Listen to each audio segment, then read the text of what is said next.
more. So see how your eyes are over it better now. Do that one more time. I just want to film you real quick here, please. Just a moment, and get your eyes on top of it.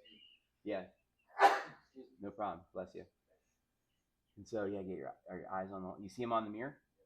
Okay, cool. All right, you can relax now. Check it out. So watch this real quick here. Here, look. Now look, where your eyes on? Where your eyes at? Why? Because again, look, shooting guns, throwing darts, look down the line.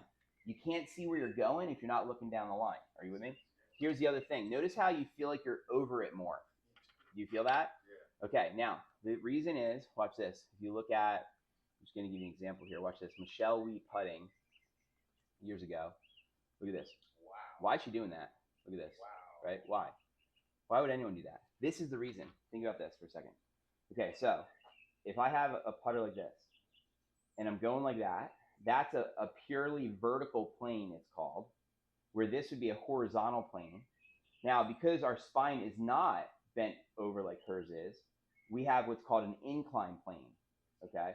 And so the more that you're bent over it, the more you could argue the face is staying purely like a pure pendulum and the club is staying straighter longer, right? So that was her strategy here. But the reality is that's awkward to me and for many people. So that's not, I don't think, necessary. But I just want to make the point that this is definitely a better setup than what you're doing over here. Look at this. If you watch the one that we did before, okay, and we put your eye line, right, and see where your eyes are. Wait one sec here. You weren't set yet. Hang on. There, now you got set. There you are. Okay. Your eyes are on the line, right? Where on this one, you can see here, your eyes were over there. Right? Ask me all questions. So answering the questions is my favorite part. Where do you watch this?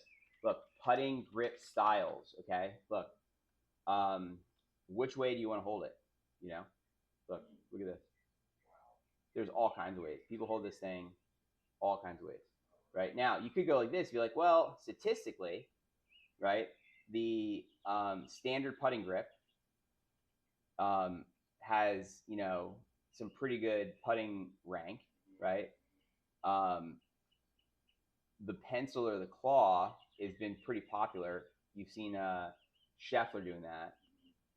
But supposedly the data shows that the standard method is still the most common, which is just like a normal putting grip.